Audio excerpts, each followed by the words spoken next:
Pada video kali ini, pengenalan karakternya akan saya persingkat, karena kalau dijabarkan, videonya akan panjang banget. Kalau biasanya saya menyebut nama servan dan kelasnya, kali ini saya akan sebut dan nama aslinya, sebab banyak sekali nama kelas servan yang tertumpuk. Kisah pada seri Fate yang satu ini mengambil timeline alternatif, di mana Angra Mainyu tidak terpanggil ke Perang Cawan Suci ketiga, melainkan servan lain, yang nantinya juga berperan untuk mengobrak-abrik Perang Cawan Suci. Dan ini dia, Fate Apocrypha.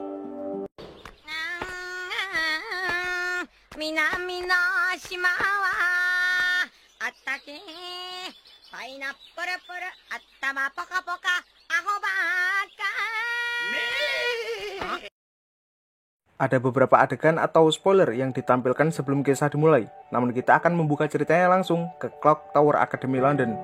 Di sana, kita diperkenalkan dengan salah satu karakter yang bernama Shishigo Kairi. Dia merupakan necromancer terkenal dari garis keturunan terakhir keluarga Shishigo. Kairi hendak menemui seorang profesor di akademi ini.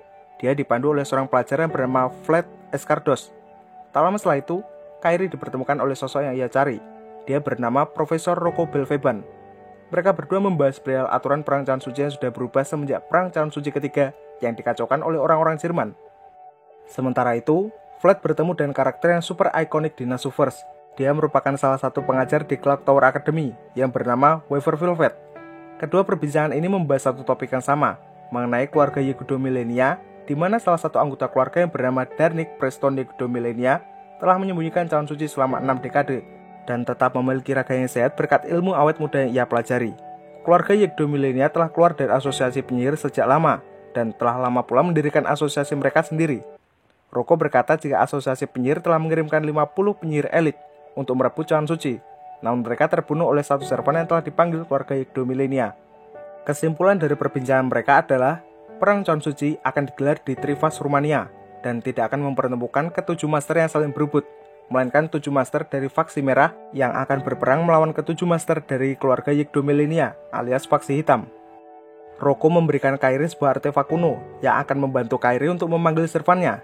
Jadi, faksi merah memiliki 7 master, yang salah satunya akan berperan sebagai penasehat, atau wasit, atau pendeta, atau pemimpin yang akan menuntun mereka. Di lain tempat, Darnik nampak bersantai dan servan yang telah dipanggil oleh salah satu anggota keluarga Yegudo Millenia. Dia adalah Chronocaster, alias filsuf asal Spanyol yang ahli dalam pembuatan golem. Dia bernama Evie Kebron. Evie Kebron membutuhkan waktu yang cukup lama untuk membuat tentara golem, namun itu sudah diperkirakan Darnik, karena dia juga membutuhkan waktu untuk menciptakan tentara manusia buatan, atau homunculus. Evie Kebron sendiri adalah servan dari Rose Friend Yegudo Millenia, yang juga sama-sama memiliki ketertarikan dengan golem. Shin berpindah ke seorang penasihat dari faksi merah. Dia adalah Kotomine Shiro, yang telah memanggil servannya juga. Di lain sisi, Kairi telah memanggil servannya menggunakan bantuan artefak kuno. Sementara keempat anggota keluarga Yegudo Millenia juga memanggil servan mereka masing-masing. Yes, ada Astolfo. Kairi telah berhasil memanggil servannya. Dia adalah Akano Saber, alias Mordred, yakni putra dari King Arthur, yang saat benci disebut perempuan. Meskipun aslinya, dia memang perempuan. Sementara itu, kita diperkenalkan dengan salah satu karakter vital pada seri yang satu ini. Dia adalah servan ke-15, yakni Ruler, dan nama asli Jane d'Arc. Jane menggunakan tubuh dari seorang gadis bernama Leticia, yang dengan baik hati mau meminjamkan tubuhnya, sebab Jane tidak terpanggil oleh master, melainkan Cawan Suci itu sendiri. Maka dari itu, dia membutuhkan tubuh pinjaman, yang harus ia rawat dengan cara makan dan minum. Namun meskipun Jane terluka, tubuh Leticia tidak akan ikut terluka. Kairi nampak mudah akrab dan Mordred. Di lain lokasi, salah satu anggota keluarga Yegudo Millenia yang bernama Kaules Forfeji Yegudo Millenia nampak menguji kekuatan servannya, yakni Chrono Berserker alias Frankenstein, yakni manusia buatan yang diciptakan oleh tokoh terkenal yang bernama Victor Frankenstein. Saudari Kaules yang bernama Fiore Forfeji Yegudo Millenia nampak asik berbincang dan servannya, yakni Chrono Archer alias Chiron, yakni seorang centaurus cerdas yang telah melatih banyak pahlawan Yunani kuno. Di samping itu, servan Chrono Rider alias Astolfo alias waifu kalian tengah melakukan esek-esek dengan masternya yang bernama Selenic Aeschol Yegudo Millenia. Tak hanya mereka, Gordes Musik Yegudo Millenia juga berbincang dengan servannya Chrono Saber alias Siegfried, yakni seorang kesatria asal Belanda yang tidak pernah kalah semenjak dia berlumurkan darah naga jahat yang telah ia bunuh. Di lain ruangan, Darnik nampak melayani servannya yang merupakan Chrono Lancer alias Raja Rumania yang bernama Vlad Tepestri. Sumpah, dia kayak Gilgamesh anjir, bukannya melayani malah dilayani. Jika dihitung, Total master dan servan dari faksi hitam yang sudah dimunculkan berjumlah 6, kurang Kuruno Assassin. Kairi dan Mordred berjumpa dengan Shiro, yang kini bersama dan servannya Akano Assassin, alias Ratu Ashira, sekaligus pengguna racun pertama di dunia, yang bernama Semiramis. Kairi dan Shiro saling bertukar informasi mengenai servan Darnik, yakni Vlad, dan juga servan kelas ruler yang ditugaskan untuk menyeimbangkan perang Can Suci kali ini, karena memang kali ini sistemnya adalah darurat. Kairi menolak untuk bertemu dengan master yang lain, karena dia akan bergerak seorang diri bersama Mordred. Tak lama setelah Kairi pergi bersama servannya, Shiro dan Semiramis didatangi oleh servan Akano Caster, alias seorang penulis terkenal yang bernama William Shakespeare, yang menginfokan jika keempat servan faksi merah yang lain tengah berada dalam perjalanan. Di malam hari, Kairi dan Mordred terlibat pertempuran kecil melawan tentara Golem dan Homunculus dari faksi hitam. Mordred akan mengurus Golem, sementara Kairi akan mengurus Homunculus. Mereka berhasil lolos dalam pertarungan tersebut dan sangat mudah. Sementara itu, servan Akano Lancer alias Karna, yakni putra Dewa Surya menurut mitologi India, mendapatkan perintah dari masternya untuk membantu rencana Shiro. Shiro mengutus Karna untuk melenyapkan ruler yang kini berada dalam perjalanan menuju Trivas. Di lain tempat, salah satu homunculus milik Evie Gebron melepaskan diri. Nah, dialah yang akan menjadi tokoh utama kita. Maka dari itu, kita akan sebut dia MC untuk sementara. MC nampak berbeda dengan homunculus lain yang tak memiliki hasrat bertahan hidup. Dia nampak sangat bersusah payah untuk berjalan, dan di saat MC terkapar lemas di lorong, dia mendapatkan pertolongan dari Astolfo. Berdasarkan informasi Evie Gebron, MC adalah homunculus paling sempurna, dalam kurung jantung Adam, yang akan Evie Gebron gunakan sebagai catu daya terbesarnya. Jadi intinya, MC adalah homunculus yang sangat penting. Sementara itu, Astolfo akan menaruh MC di kamar Chiron, karena cukup berbahaya jika MC ditaruh di kamar Astolfo. Ada sebuah fakta mengejutkan, di mana kelima master dari faksi merah telah Shiro perdaya agar mereka menuruti semua perkataan Shiro. Jadi begini, Shiro memiliki kendali penuh atas semua servan dari faksi merah, kecuali Mordred yang tadinya memilih pergi bersama Kairi. Di samping itu, Zen mendapatkan serangan mendadak dari Karna yang ditugaskan Shiro untuk membunuh Zen di sana. Tiba-tiba, Gordes datang bersama Siegfried yang akan berhadapan langsung dengan Karna. Kita dibawa ke masa lalu Siegfried, di mana dia adalah kesatria yang selalu menerima permintaan tolong orang di sekitarnya, bahkan hanya untuk balas dendam kematian pacar seseorang. Di akhir hayatnya, dia diperintahkan untuk mati, dan satu penyesalan dalam hidup Siegfried, dia belum pernah menolong orang atas kemauannya sendiri. Pertarungan antara Siegfried melawan Karna berlangsung sampai pagi, hingga Karna lebih memutuskan untuk mundur dan berniat untuk melanjutkan pertarungan ini di lain waktu dan serius. Gordes sempat mengajak Jen untuk singgah ke tempat Yekdo Milenia, namun Jen menolaknya karena dia harus bersifat netral. Kembali lagi ke MC, dia sudah siuman, dan berdasarkan informasi dari Chiron, Homunculus hanya memiliki rentang usia 3 tahun, dan Chiron memberikan MC beberapa edukasi mengenai kehidupan. Di taman bunga kediaman Yekdo Milenia, Kaulus nampak berbincang dengan Frankenstein yang sudah ditinggalkan sejak tercipta oleh Victor Frankenstein. Semasa hidupnya, Frankenstein ingin dibuatkan pasangan yang mirip dengannya, namun Victor menolak, dan Frankenstein lebih memilih untuk bunuh diri. Kaulus menawarkan Frankenstein untuk dibuatkan homunculus yang mirip dengannya, namun itu malah membuat Frankenstein geram. Di lain ruangan, Fiore menanyakan tujuan Chiron untuk mengikuti perang Can Suci, yang katanya ingin kembali mendapatkan keabadian. Sementara Fiore berniat untuk menyembuhkan kelumpuhan kaki yang ia derita. Di kuburan, ya memang betul di kuburan, Kairi mendapatkan pesan dari Shiro bahwa rekan mereka Akano Berserker alias Spartacus tengah menerobos ke kastil Milenia tanpa penjagaan, namun masih diikuti oleh 2 servan dari faksi merah. Faksi hitam yang sadar segera merancang pergerakan. Darnik berniat untuk membuat Spartacus bertarung di pihak mereka.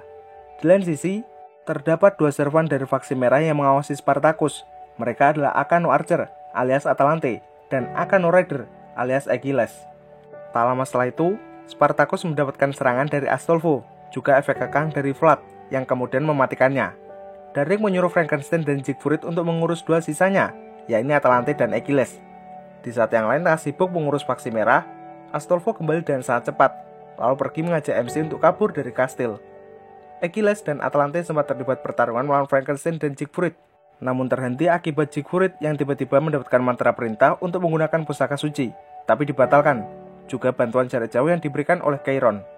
Gordes yang awalnya berniat untuk menunjukkan kebolehannya malah mendapatkan cibiran pedas karena telah membuang 2 mantra perintah untuk hal yang tidak berguna. Di samping itu, Astolfo membantu MC dalam pelariannya sekaligus memberikan MC sebuah pedang, tapi ujung-ujungnya mereka berhasil dicegah Siegfried dan masternya. MC sempat memberikan perlawanan, Namun apa daya, tubuhnya masih rentan terhadap sentuhan. Astolfo yang terpojok tanpa sadar memberikan Siegfried sebuah dorongan untuk melakukan tindakan yang menjadi penyesalan dalam hidupnya. Siegfried membuat pingsan Gordes karena tidak mau menyembuhkan MC. Lalu datanglah Jen untuk mengawasi ketidaknormalan perang ini. Siegfried berniat untuk memberikan jantungnya kepada MC agar dia bisa hidup bebas. Tindakan Siegfried didasari oleh penyesalan masa lalunya yang belum pernah menolong seseorang yang ingin betul-betul ia selamatkan. Dan pada akhirnya, dia mundur dalam perang Cawan Suci secara terhormat. Di ujung hayatnya, Siegfried meminta Jen untuk melindungi dan memastikan keselamatan MC, juga meminta Astolfo untuk menyampaikan permintaan maafnya kepada Gordes. Kemudian, MC terbangun dan sehat, lalu Jen memperkenalkan dirinya, sekaligus menjelaskan kenapa MC bisa hidup. Beberapa saat setelah itu, datanglah pasukan faksi hitam, yang kemudian mendapatkan penjelasan kronologi dari Astolfo. Mereka sempat meminta MC untuk ditarik kembali, namun Jen telah bersumpah untuk melindunginya, dan tidak melibatkan MC dalam perang. Kekuatan penuh faksi hitam tak setara dengan Jen, dan mereka pun lebih memilih untuk kembali dan menarik mundur Astolfo. Jen akan mencarikan tempat tinggal untuk MC. Jen sendiri sempat menanyakan nama dari si MC. MC menjawab jika dia akan menggunakan separuh dari nama orang yang telah menyelamatkannya, yang awalnya Siegfried menjadi Jig. Jen mengajari Jig beberapa poin penting dalam kehidupan, dan Jig mencernanya dan baik. Di kediaman faksi hitam, Darnik tengah membahas suatu hal penting mengenai Kurono Assassin alias Jack the Ripper yang kini meneror beberapa penduduk sipil bersama dan master barunya yang bernama Rikudo Reika. Wah, kuat nih kayaknya Rikudo. Masih di kuburan, Kairi mendapatkan pesan dari Shiro yang menyuruhnya untuk menangani Jack the Ripper pada sebuah kota bernama Shigisora. Di lain tempat, Jen menitipkan Jig kepada seorang bapak tua bernama Sergio untuk tinggal dan belajar mengenai poin penting dalam kehidupan. Jen berbohong jika Jig akan selalu aman, karena dia melihat sebuah masa depan di mana Jig akan terlibat pada sebuah pertempuran berdarah. Kita dibawa ke masa lalu Mordred yang lahir dari hubungan Artoria Pendragon, aka Cyber dari Fate Steinek, dan seorang penyihir wanita yang bernama Morgan Levi. Arturia tidak mengakui Mordred sebagai penerus sah hingga hidup Mordred berakhir di tangan ayah sendiri. Itu semua hanyalah mimpi yang dialami Kairi akibat jalinan kontraknya dan Mordred. Darnik dan Vlad membahas rencana untuk mengganti peran Jig sebagai Catu Daya, yakni dengan menggunakan Gordes. Di malam hari, Mordred dan Kairi terjebak oleh taktik yang dilancarkan Jack. Mereka berhasil lolos, lalu Mordred akan berhadapan langsung dengan Jack. Pertarungan mereka sempat terhenti oleh serangan jarak jauh Chiron. Hal ini membuat Jack terluka parah dan mundur, sementara Mordred merejang maju untuk mengajar Chiron. Chiron terkena luka di bahunya, namun dia berhasil membanting Mordred dan menggunakan teknik bela diri Pankration. Di samping itu, Kairi berhadapan langsung dengan Dr. Octopus, maksud saya, Fiore, yang kini menggunakan perangkat robotik yang kalau nggak salah namanya itu Backpack. Dengan berbekalkan pengalaman sebagai Necromancer, Kairi berhasil melancarkan serangan shotgun dengan peluru jari, namun dihentikan oleh Kaules yang tiba-tiba muncul. Chiron yang awalnya ingin memojokkan Mordred malah balik terpojokkan. Dia pun meminta masternya untuk mundur sekarang, karena kekuatannya masih belum cukup. Fiore memberikan salam perpisahan untuk melanjutkan pertarungan di Trifas, sembari pergi bersama adiknya Kaules. Di tempatnya, Jack menerima luka serius akibat serangan Chiron, namun mereka menyarankan supaya Jack segera memakan jantung penyihir, dan dia pun pulih. Keesokan harinya, Jen telah tiba di kota, dan melakukan sedikit penelusuran. Sementara itu, Jack tengah mendapatkan banyak sekali edukasi mengenai definisi kebebasan dan penentuan tujuan hidup. Dalam penyidikannya ke sebuah gereja, Jen terkena jebakan rantai dari seorang penyihir, lalu dia mendapatkan pandangan masa depan mengenai sosok Kotomine Shiro, lalu bergegas untuk mencarinya. Kita dibawa ke masa lalu Shiro yang dulunya sempat hidup di era Shogun dan ikut berperang sebagai samurai. Semua gelas balik tersebut hanyalah mimpi, dan Shiro pun terbangun di atas pangkuan Semiramis. Di istana, Darnik menginformasikan Vlad jika seluruh artefak kuno termasuk cawan suci telah ia amankan di gudang bawah tanah. Lalu Vlad menyuruh Darnik untuk segera mempersiapkan pasukan Golem dan Homunculus, karena faksi merah akan segera menyerang malam ini. Beberapa saat kemudian, Shiro mengumpulkan servan faksi merah, antara lain Karna, Atalante, Achilles, dan juga William. Di saat yang sama pula, Jen telah tiba di wilayah faksi merah, namun dia terlambat karena mereka akan segera berangkat menggunakan noble pantase milik Semiramis yang bernama Hanging Garden of Babylon.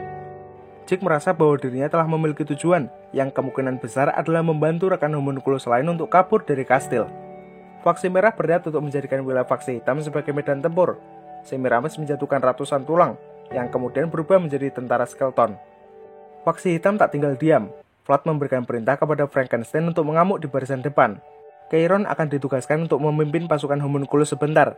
Evike-Bron ditugaskan untuk mengerahkan golem dari kastil, sementara Astolfo bertugas untuk melancarkan serangan udara. Jake meminta izin kepada Pak Sergio karena dia akan segera pergi menggapai tujuannya. Pak Sergio memberikan Jake sebuah hadiah perpisahan, berupa sabuk pedang yang ia pakai di zaman dulu. Kita kembali dibawa ke masa lalu salah seorang servan faksi hitam, yakni Vlad Tepes, di mana dia sering dijuluki sebagai pahlawan Rumania karena telah berhasil mengusir para penjajah dan sangat bengis. Darnik berkata jika Vlad akan semakin kuat jika bertarung di wilayah kekuasaannya. Bahkan dia masih memiliki kartu as, berupa mantra perintah yang akan ia gunakan demi mengerahkan Noble Pantasem Vlad. Beralih ke medan perang, Atalante mengerahkan Noble Pantasem yang bernama Phoebus Catastrophe, yang ia tembakkan ke arah pasukan homunculus dan golem faksi hitam. Meski begitu, Frankenstein masih dapat menghalaunya dan kilatan energi petir. Karena jalur sudah terbuka lebar, Achilles menerjang maju dan dokar miliknya. Sementara Shiro malah mendapatkan penglihatan masa depan mengenai kedatangan Jen. Vlad telah tiba di barisan depan. Dia menggunakan kekuatan pancang yang bernama Kazikli Bey. Kemudian, Vlad dipertemukan dengan Karna, dan mereka pun bertarung sebagai sesama servan Lancer. Achilles yang tengah menggempur barisan faksi hitam mendapatkan gangguan dari Evike-Bron, sekaligus tembakan situ dari Chiron. Achilles mengejar lokasi di mana Chiron tengah bersembunyi, sekaligus meratakan pasukan golem milik faksi hitam. Di saat Achilles bertatapan langsung dengan Chiron, dia sontak terkejut, karena yang ada di hadapannya adalah guru yang semasa hidupnya telah mendidik Achilles menjadi pahlawan yang baik. Tanya itu, Chiron juga tahu bahwa Achilles memiliki tumit normal seperti manusia fana, di mana jika tumitnya diserang, maka Achilles akan kehilangan keabadian. Salah seorang homunculus yang bernama Tul mendapatkan bantuan dari Jake. Jake mengatakan jika dia akan menyelamatkan semua homunculus yang ada di kastil, seperti halnya yang Astolfo lakukan kepada dirinya. Shiro berniat untuk maju ke medan perang, namun Semiramis sempat mencegahnya. Shiro percaya jika katana miliknya sudah setara dan pusaka pamungkas, berkat sihir peningkatan milik Semiramis, dan dia pun bergegas.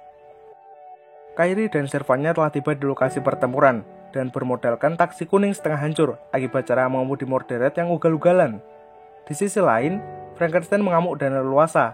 Namun meskipun esensi kekuatannya berasal dari mesin abadi abad kedua, Kaulus masih merasa ada yang janggal dengan servannya. Jen digabung oleh tentara skeleton faksi merah, sementara Astolfo tengah dalam perjalanan menuju Taman Gantung dengan menggunakan Hippogriff.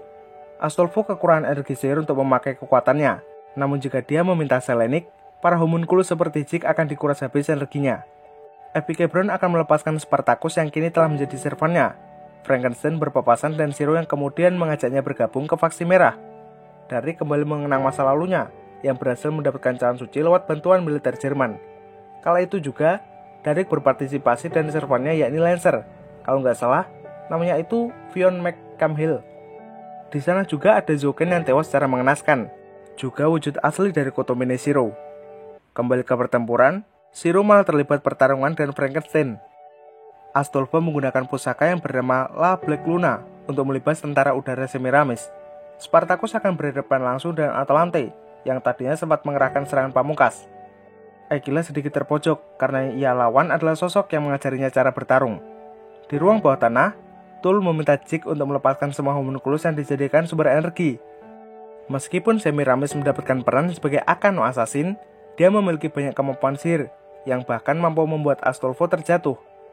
Melihat sosok yang dulu menyelamatkannya dalam bahaya, Jake segera bergegas ke medan pertempuran, sementara Tul akan melepaskan rekan-rekan homunculus yang lain. Astolfo bertemu dengan Mordred, yang akan ikut bertempur melawan faksi hitam, sementara Kairi akan mundur untuk nyari wifi. Kaulus memerintahkan Frankenstein untuk mundur, namun terlambat, karena dia telah bertatapan langsung dengan William. William memanipulasi pikiran Frankenstein dengan cara menampilkan masa lalu kelam. Hal ini membuat emosi Frankenstein tidak stabil dan memaksa Kaulus untuk menenangkan servannya dan mantra perintah. Dalam pertarungannya melawan Astolfo, Mordred sempat menghina kematian Siegfried yang ia anggap konyol. Hal ini menyulut amarah Astolfo, sekaligus membuat Mordred mengenakan zirahnya. Jen mendapatkan serangan sihir dari Semiramis yang dengan mudah ia tahan. Atalante mendapatkan perintah dari Shiro untuk memancing Spartacus ke arah Jen. Astolfo terpojok akibat perbedaan kekuatan yang sangat jauh, namun tiba-tiba Jake datang untuk membantunya, meskipun itu tetap membuat mereka terpojok. Tiba-tiba, Frankenstein melancarkan serangan ke arah Mordred. Dan di samping itu, Jake juga datang ke pertempuran, namun dia hanya mengisi energinya dan memakan jantung dari mayat homunculus yang berjajaran. Frankenstein tak cukup kuat untuk mengalahkan Mordred, sehingga dia dengan mudah terbunuh. Jake yang tidak terima berhasil mendaratkan serangan kecil, namun Mordred balik mengajar Jake lalu membunuhnya juga. Kejadian ini membuat Astolfo marah, namun apa daya, dia telah kehilangan energi sihir yang cukup banyak. Tak disangka, Frankenstein masih hidup. Dia berniat untuk melakukan serangan bunuh diri, bersamaan dan serangan pamungkas yang bernama Blasted Tree. Kaulus menyetujui keputusan servannya, dan dia pun mengerahkan seluruh mantra perintah untuk keberhasilan Frankenstein. Serangan tersebut sempat menyambar tubuh Jake, namun hanya membuat Mordred terluka parah. Di alam bawah sadarnya, Jake bertemu dengan Siegfried yang memberikannya kekuatan besar dan mencabut pedang legendaris. Jake menjadi master sekaligus servan untuk dirinya sendiri. Dia menggunakan tubuh Siegfried yang nyata, dan kekuatan dan kemampuan yang nyata pula. Pertarungan antara Jake melawan Mordred adalah sebuah adegan di awal cerita, yang sengaja tidak saya ceritakan karena mengandung unsur spoiler di bagian yang satu ini. Dalam pertarungan sesama servan Lancer, Vlad menumbuhkan pancang di tubuh Karna, namun Karna mengelak dan kekuatan O Agni, yang membuatnya kembali pulih secara total. Di pertarungannya melawan Mordred, Jake mencapai batas maksimal tenaganya, lalu datanglah Spartacus yang tanpa sengaja menghantam Mordred. Mordred balik memberikan serangan namun tak berdampak apa-apa. Spartacus yang tidak waras hendak melepaskan serangan bunuh diri ke arah pemukiman warga sipil. Kairi segera menarik mundur Mordred, sementara Jake telah kehabisan tenaga, dan Astolfo juga tak memiliki tenaga untuk memikul Jake. Di saat Spartacus melepaskan serangannya, Jen menahannya dan serangan pamungkas bernama Luminosity Eternale. Hal ini berhasil menghalau serangan Spartacus secara total. Karena mundur dalam pertempuran karena dipanggil masternya. Hal ini disebabkan oleh pergerakan faksi merah yang tanpa diduga merebut cawan suci secara paksa. Vlad, Chiron, dan Evikeebron segera merobos ke taman gantung faksi merah. Mereka langsung dipertemukan dengan Karna, Achilles, dan Atalante. Mereka bertarung satu sama lain. Vlad terpojok karena sumber energinya akan melemah jika berada di luar wilayah kekuasaannya.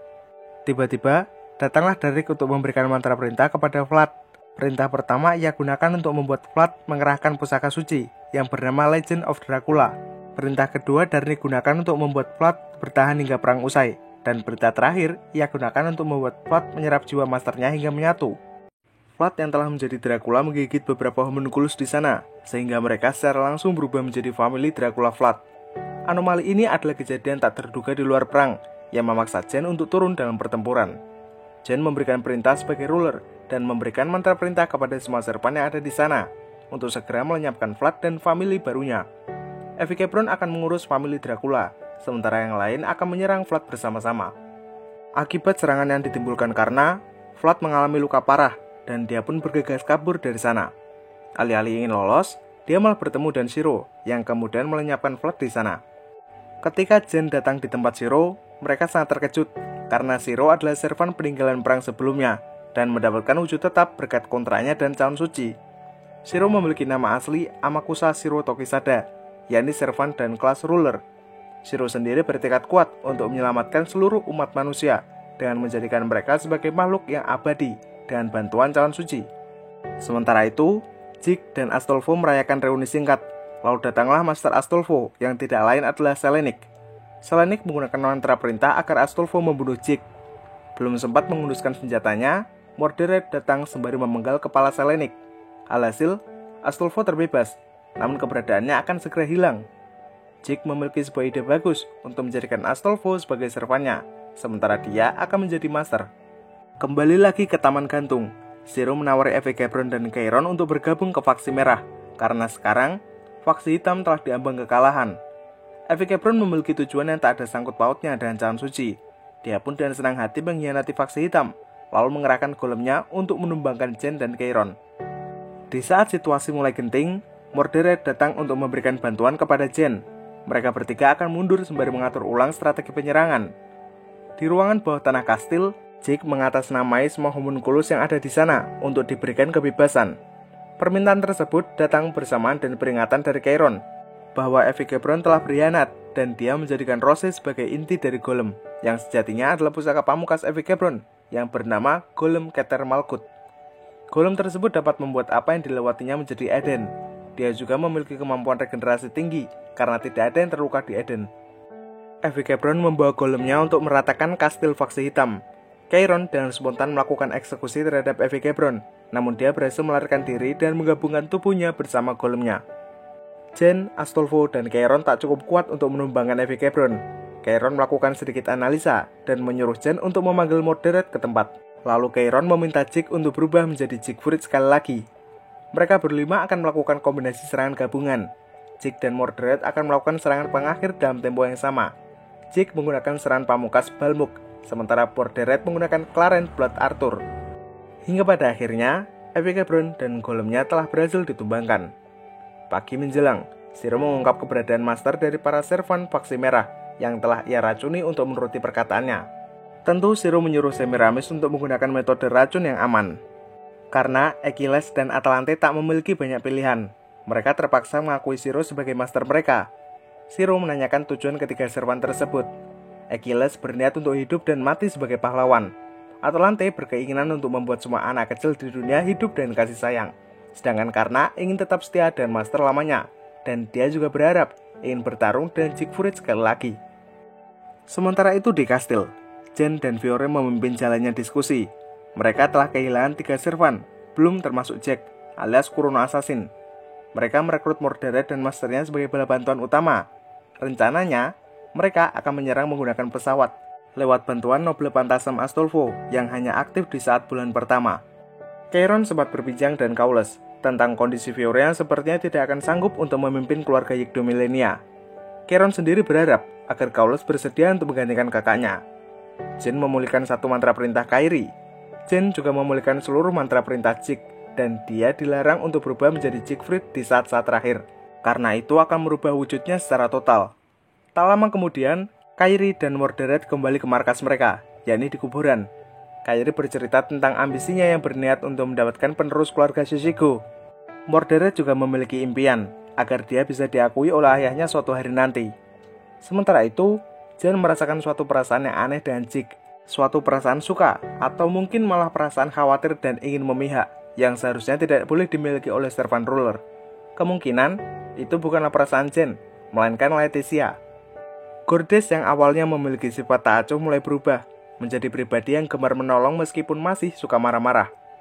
Adegan beralih ke wilayah pemukiman Trifas, di mana Jack nampak merampas dan mengorek informasi paksa dari penduduk sipil mengenai letak kediaman Yggdrasilania. Jig mulai mengalami berbagai gejala, di mana tubuhnya mulai berubah menjadi hitam. Hal ini disebabkan oleh perubahan wujud menjadi Siegfried, yang membawa perubahan fisik besar terhadap tubuh Jig. Jen dan yang lainnya menggelar rapat tentang cara menangani kasus Jack, yang melibatkan penduduk sipil yang tak bersalah. Jen, Astolfo, Chiron, dan Kaules akan memulai penyidikan di kota. Namun Kaules mendapatkan penglihatan besar, di mana kakaknya berada dalam bahaya. Di kediaman, Jig dan Gordes telah berhasil mengamankan beberapa homunculus, namun mereka malah melupakan Fiore yang sendiri tanpa pengawasan. Fiore terpojok karena keberadaan Jack yang hendak membunuhnya, namun dia berhasil selamat berkat bantuan dari Jig, juga Chiron yang telah tiba di lokasi. Besoknya, Jen dan Jig akan melakukan investigasi berdua. Mereka akan berpura-pura sebagai umpan agar Jack mau keluar untuk menampakkan diri. Dalam misi tersebut, Jen mengajari Jig banyak sekali arti kehidupan, mulai dari memantapkan tujuan hingga pembedaan antara salah dan benar. Penyidikan yang mereka lakukan berlangsung hingga malam menjelang. Chiron dan Astolfo mulai melakukan pergerakan. Jig dan Jen kewalahan dan kabut ciptaan Jack. Jen akan mengevakuasi penduduk terlebih dulu, namun Jig malah terkena 3 luka tembak di jantungnya oleh Reka. Tembakan tersebut tak menewaskan Jig. Reka lebih memilih untuk kabur, sementara Jig tak dapat mengejar karena lukanya. Jen terlibat sedikit cekcok dengan Jack, namun berhenti tatkala Jack mendapatkan tembakan dari sosok misterius. Reka menggunakan mantra perintah untuk menarik mundur Jack, namun mereka malah dipertemukan dengan Atalante, yang kemudian membunuh Reka. Reka mengerahkan mantra perintah terakhir untuk mempertahankan wujud Jack tanpa dirinya. Hal ini membuat Jack mengarahkan serangan pamungkasnya, yang bernama Maria the Reaper. Atalante menjadi target pertama yang terkena serangan Jack. Jack memperlihatkan anak-anak yang ditelantarkan oleh orang tuanya. Hal ini tentu mempengaruhi Atalante yang memiliki nasib serupa. Berikutnya, Jack mengincar Jig, yang belum memiliki banyak ilmu tentang arti kehidupan. Astolfo tengah berusaha payah mencari masternya, sementara Jen nampak tidak terpengaruh dengan kekuatan Jack. Jig mengalami tekanan mental yang luar biasa, mengetahui akan anak-anak seperti Jack yang dilahirkan untuk menderita. Jen berniat untuk melakukan penyucian dan melepaskan jiwa-jiwa suram dari seluruh anak kecil seperti Jack, agar mereka tidak lagi merasakan derita. Apa yang Jen akan lakukan sangat bertentangan dengan Atalante, yang berniat untuk melindungi semua anak kecil, seburuk apapun nasib mereka. Anak-anak tersebut menuruti apa yang Jen berikan, Hal ini membuat Atalante semakin membenci Jen. Dia bahkan berniat untuk membunuh Jen sekarang juga, namun dihentikan oleh Chiron dan juga Astolfo yang akhirnya berhasil memukul mundur Atalante. Jake yang masih kena mental mendapatkan hidayah dari Jen agar dia mulai bangkit dan tidak menyalahkan siapapun atas derita yang dirasakan oleh anak-anak tadi. 2 hari mendatang, Jake dan seluruh rekannya akan melakukan penyerangan ke Taman Gantung. Astolfo akan menjadi kunci utama berkat kekuatan pamungkasnya yang aktif di awal bulan, meskipun dia sendiri malah lupa dengan nama Nobel Pantasmnya.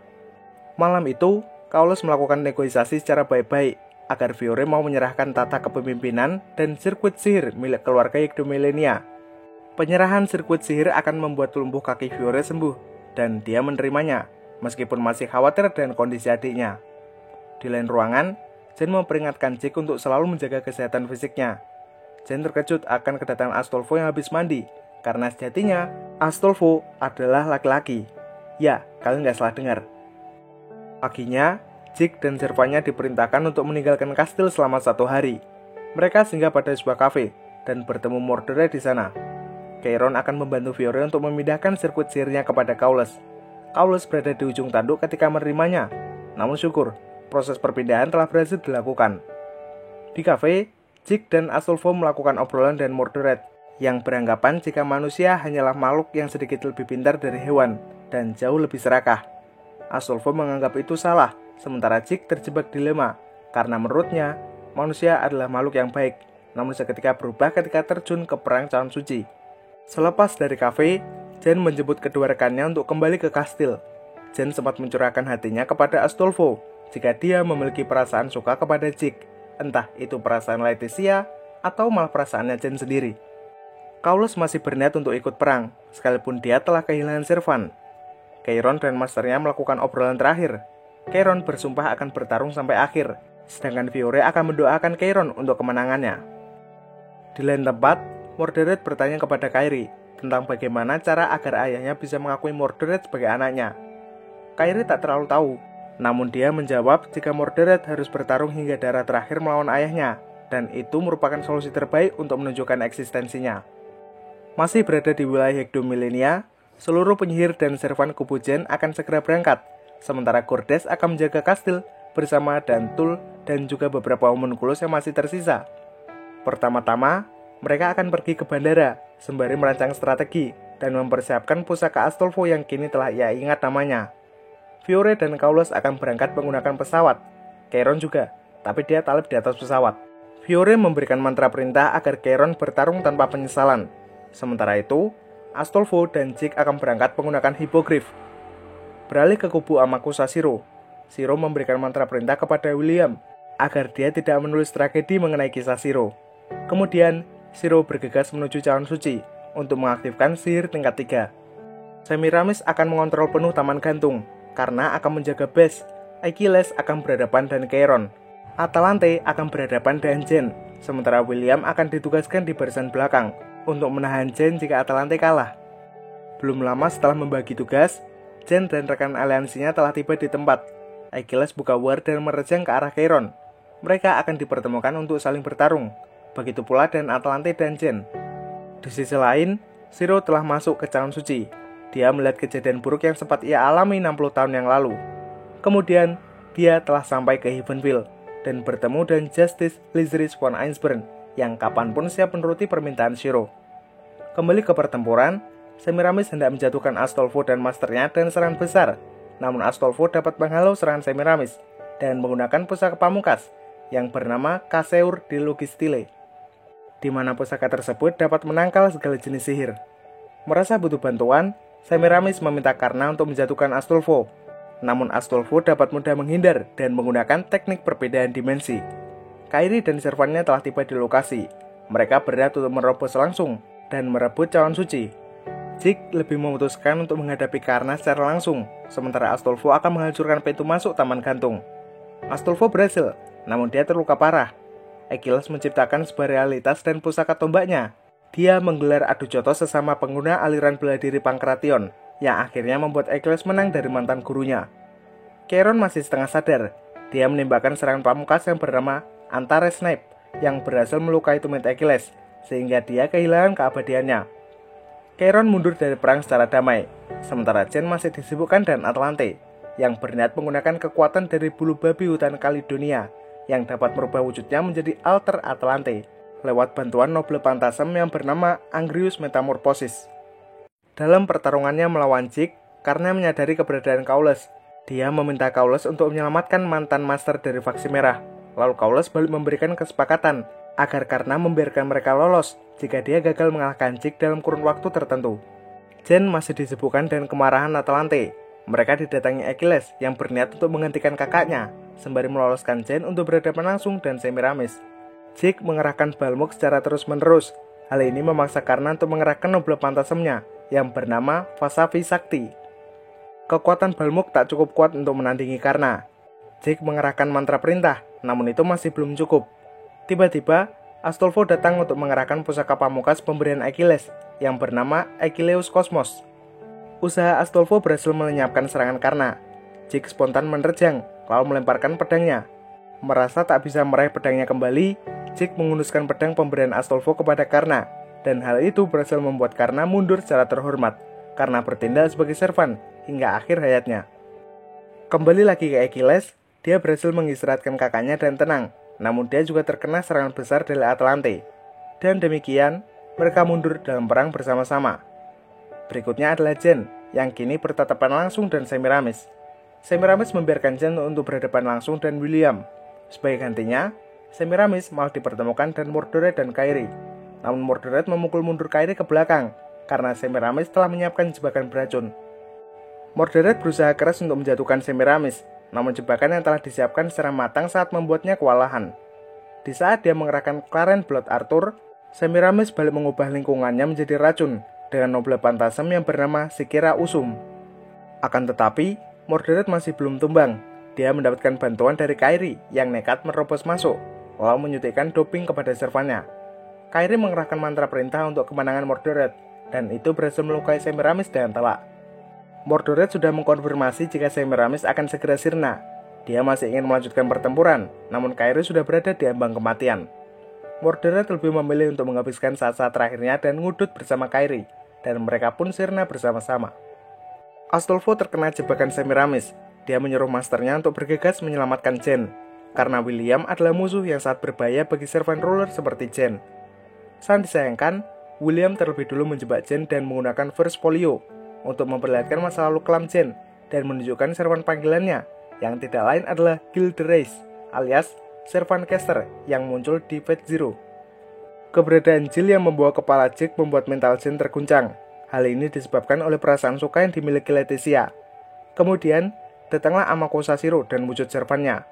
Taman gantung akan berjalan mengitari dunia dan menyebarkan esensi keabadian untuk seluruh umat manusia. Tak lama kemudian, Jig datang. Lalu terjadilah permainan kalimat yang dapat disimpulkan jika keabadian hanya membuat hidup manusia tidak berarti. Hal ini berhasil membuat Jill beralih pihak kepada Jen. Jen berniat untuk menggunakan Noble Pantasem agar cawan suci segera hancur. Dia menitipkan benderanya kepada Jill. Jill akan menahannya sembari Jen merapal doa. Di saat doa sudah selesai dirapal, Jill lenyap dan Jen pun mengerahkan Noble Pantasem tingkat 2 yang bernama La Pucelle. Zero tak bisa menyerah begitu saja. Dia memotong lengan kanannya untuk menciptakan divergensi ruang dan waktu yang dapat menyerap seluruh kekuatan yang dilepaskan Jen. Hingga pada akhirnya, Jen gagal menghancurkan cawan suci, namun berhasil memberikan retakan besar. Jen yang telah mencapai batasnya akan mundur dalam pertempuran. Di ujung hayatnya, dia melihat Jig yang telah berubah menjadi naga, dan dia berjanji akan kembali kepada Jig dalam kurun waktu yang tidak bisa dipastikan. Jen lenyap dan hanya menyisakan Leticia. Astolfo dan Kaules tiba di lokasi, namun ditahan oleh Semiramis yang masih mampu untuk berdiri. Zero menggunakan mantra perintah agar Semiramis menahan Astolfo dan sekuat tenaga. Jig menitipkan Leticia kepada Kaules, sementara dia akan berhadapan langsung dengan Zero. Pertarungan Jig dan Zero bisa dikatakan imbang, karena tubuh Jig dilengkapi oleh kepingan kekuatan Siegfried dan juga Frankenstein yang sempat memberikan sambaran kekuatan di saat-saat terakhir. Di akhir pertarungan, Zero berhasil menghunuskan pedangnya ke tubuh Jig, namun Jig balik memberikan balasan dan menggunakan Blaster Tree milik Frankenstein. Usaha tersebut berhasil memukul mundur Zero, dan dia pun menghabiskan waktu terakhirnya bersama Semiramis. Taman gantung akan segera runtuh. Jig dan Astolfo berada dalam Heavenville. Jake tidak dapat membatalkan permintaan Shiro, namun dia memiliki ide untuk berubah menjadi naga dan membawa Cawan Suci ke sebuah tempat yang tidak membutuhkan keabadian. Astolfo sempat menentangnya, namun itu adalah permintaan terakhir dari Jake, dan mereka pun berpisah. Astolfo akan membawa Kaules dan Leticia pergi dari Taman Gantung, sementara William telah dipuaskan dengan kisah luar biasa yang telah ia tulis menggunakan pena. Astolfo dan dua rekannya telah berhasil keluar dari sana. Mereka memandangi Jake yang telah berubah menjadi naga Fafnir, yang akan membawa Cawan Suci ke suatu tempat yang tidak dijangkau manusia. Beberapa waktu kemudian di Clock Tower Academy, keluarga Yggdrasil akan dikucilkan dari kalangan penyihir, namun Weaver memberikan kesempatan kepada Kaules agar dia belajar langsung darinya. Astolfo melakukan salam perpisahan kepada Leticia, lalu bersiap untuk menjelajahi tiap jengkal dari dunia ini. Gordes mulai kembali di kehidupannya, begitu pula Dan Fiore yang mulai belajar berjalan. Di scene akhir, kita diperlihatkan oleh sosok Jake yang masih berada dalam wujud naga. Dia spontan berubah ketika Jen mendatanginya, lalu mengungkapkan perasaannya, dan anime pun tamat. Ending yang membuat kita bertanya-tanya, gimana sih maksudnya?